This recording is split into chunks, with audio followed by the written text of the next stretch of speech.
Hey everybody, welcome back again to DSC Healthy Living. It's good to see y'all again in the same shirt, same day.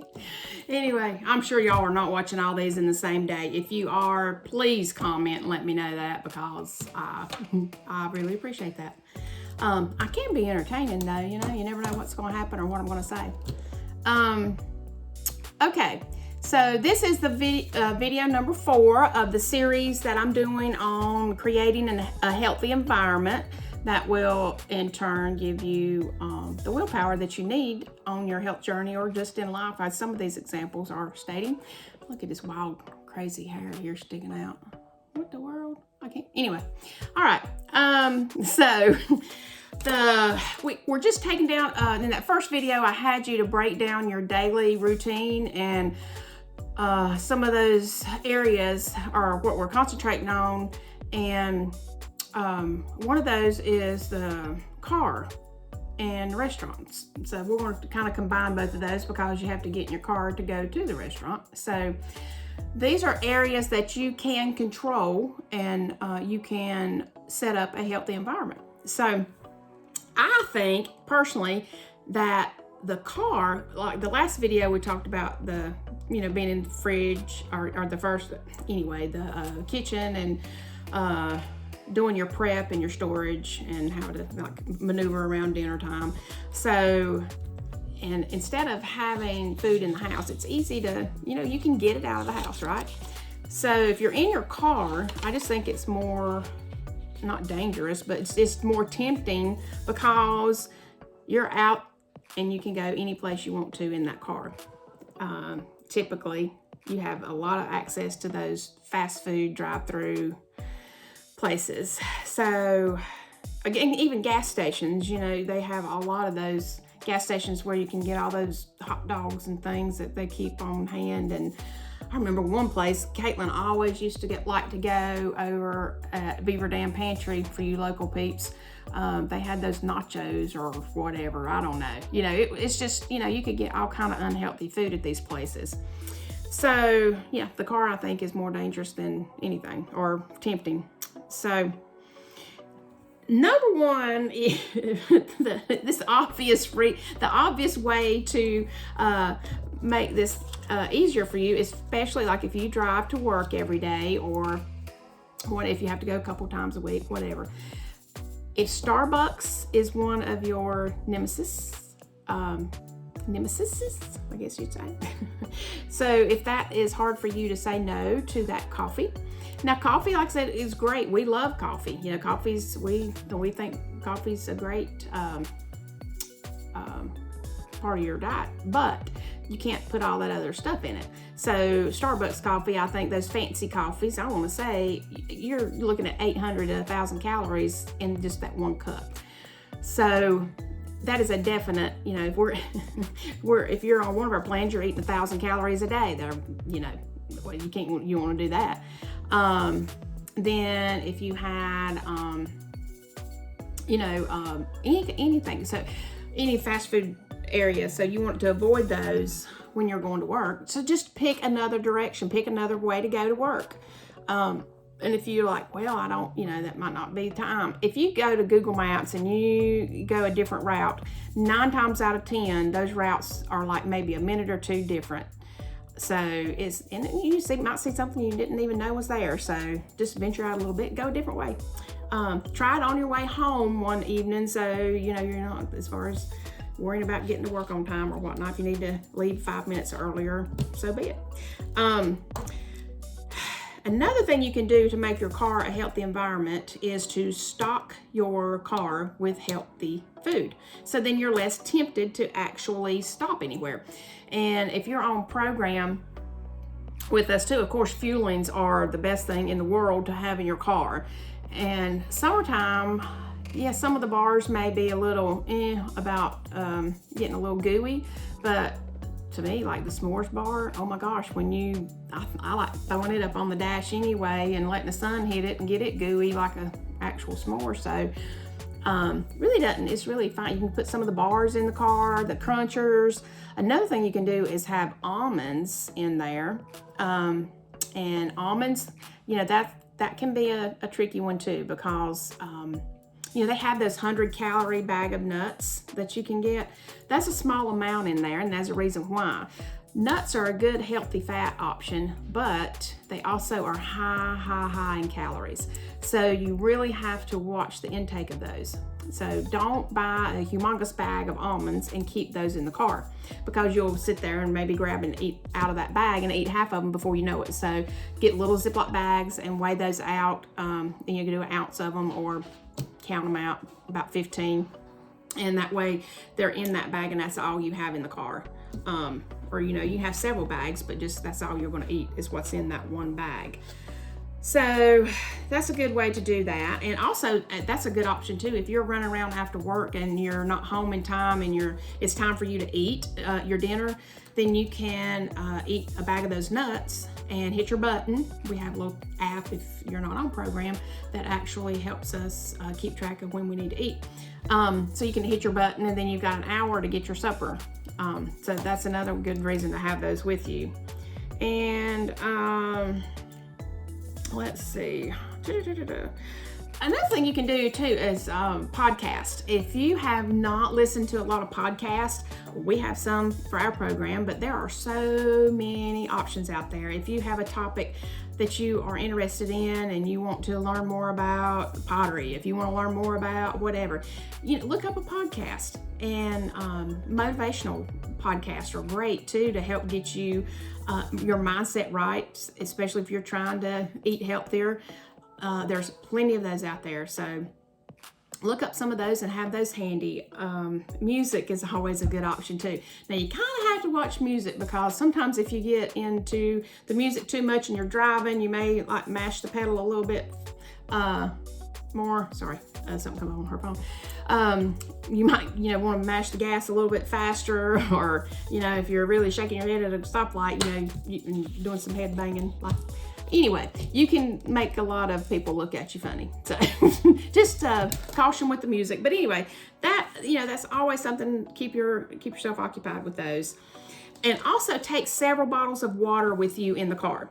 And if you have, like, this is my everyday, I drink 4 of these a day, and these are 25 ounces. So I always take one of these with me. I fill it, make sure it's filled up before I leave home.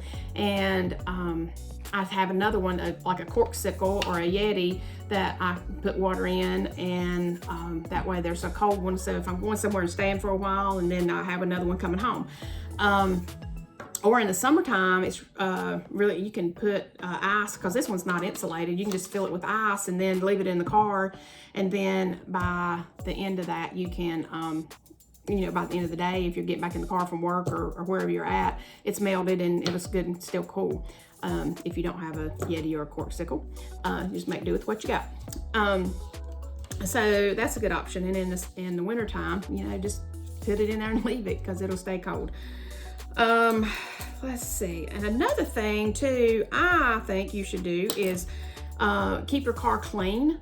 It's just kind of like at home. If you've got a messy environment and it's all cluttered up and it gets you all anxious, and, you know, if you've already had kids in there and they've dropped French fries in the floorboard and there's crumbs everywhere, you're going to be, you know, more apt to want to, you know, food eating in the car is not going to be an issue for you because it's already messy. So you can also make sure the car's clean. And I remember for the longest time, Matt would not allow us to eat in his Ford in the truck. So that was like a thing. You did not eat anything. You were lucky if you got to chew gum. So that's another option. And also too, if you think about this, Caitlin and I actually, we were out and about yesterday, and we were starving. So we went to Chick-fil-A. And now, you know, life's going to happen. You're going to have to go to a drive-thru at some point in time. There are healthy options. You know, if you go to Chick-fil-A, we have a dining out guide in our program. So that tells you, like, you can look up Chick-fil-A and it'll tell you, like, the grilled nuggets are a great option of protein for us. And then there's an awesome little kale salad as well. And and it'll tell you if it counts as 1 or 2 veggies, or if it depends on the size wise of the salads and the protein. Just FYI, you need to get the 12 count of the nuggets, because that's not enough protein. If you're doing your full serving of protein, the other 8 counts not enough. So anyway, so that dining out guide, and what I was getting at though, just by getting healthy options and at the drive-through is almost 20 bucks, so it's crazy how much it costs. So if you think about that, if you do that on a daily basis, 20 bucks, and that was for 2 of us, if you've got kids involved in that or whatnot, that gets doggone expensive. If you're doing it 5 days a week, that's $100, so that's why a lot of people don't realize how much they actually spend when they're stopping and getting things like that.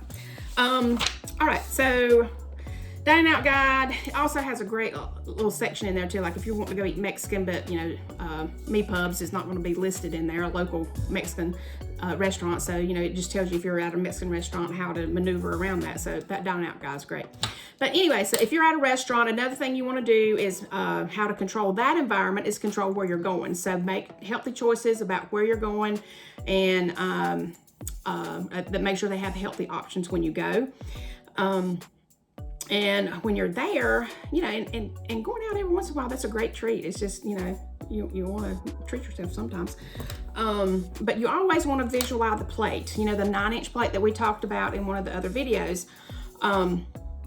You want to visualize that. So if they've got this big honking plate, again, you want to make sure you don't eat everything on that plate. So a good thing you can do is ask for a to-go plate when you order. So then when your food comes and you see this big plate of food, then you just kind of eyeball your portion and go ahead and put the other up into your to-go plate, so you're not tempted to sit there and eat the whole thing. You can also split your meal with whoever you're out with. That's a great way to not eat as much.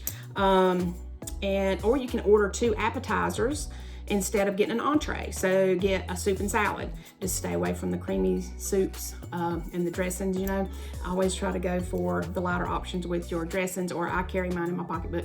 The Walden Farms or the G. Hughes dressings are a great option for those too. So or shrimp cocktail, that's a good way too, if you order shrimp cocktail as an appetizer to get your extra protein in if you need some for the day. And let's split your meal, blah, blah, blah, blah. Oh, and don't rely on the chef or the waiter to automatically know how much food you need, because that's they don't know. They're going to give you whatever they're used to. And don't ask for bread. If they want to put bread on the table, don't even let them put it on the table. I remember Fats used to have the most awesome bread rolls and that butter honey stuff. Oh my gosh, or honey butter. So don't even, when they don't even let them bring the bread out. You don't even want to do that. And if you are on plan, that's another thing I do like to mention. When you go out to eat, make sure you are getting enough protein, because 9 times out of 10 you are not. If you are ordering a steak, for instance, and it says that it is a 5-ounce steak, that is the pre-cooked weight. Anytime they're doing that in a restaurant, it's pre-cooked weight. So you usually have to order extra protein, or like I said, you get shrimp cocktail and get a grilled chicken salad, whatever. Just make sure you're getting that. And I want to show you an example of this, because most people don't realize how much food we eat too on our program. Shrimp. We have a lovely little chart that tells you like the pre-cooked weight of things.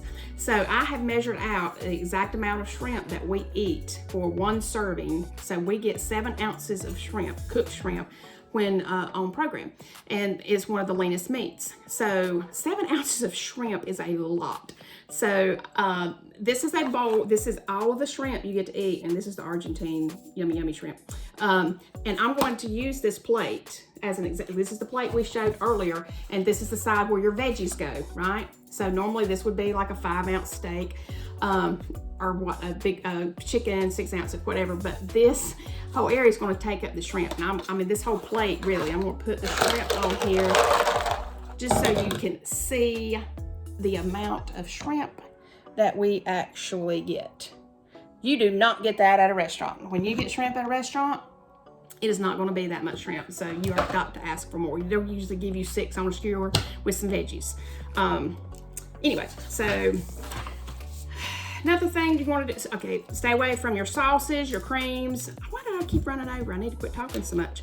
Sauces, creams, or creamy sauces, your soups and butter, creamy sauces and soups, your butter, oil, au gratin.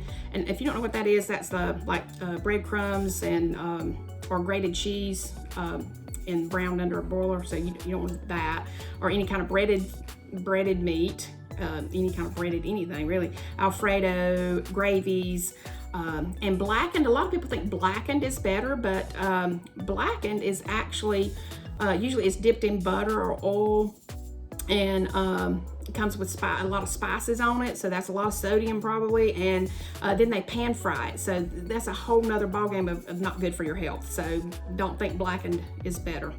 Don't be afraid to ask for them to change your meal. You know, you're paying for this. Ask them to fix it on a, tell the chef to fix it light, prepare it light, minimal oil, minimal butter, and always choose the leaner cuts of meat, of course. And if, you can even ask to have the fat trimmed off if you want to. Let's see. Of course, you don't want to eat the skin on your chicken either. Request that your veggies be steamed and no butter, because a lot of times when they do give you steamed vegetables, they're swimming in butter. Baked or broiled, always the best options are baked, broiled, poached, or steamed, and fresh veggies, of course, would be great. All right, so this is how we control our environment in the car and in your restaurants. So I hope it helped to give you a little bit of tips. And always remember, I'm going to get it this time, like y'all, like, subscribe, comment, and share. I got it. I remembered. Yay. All right, I appreciate you tuning in, and I'll get these other 2 videos up for you today.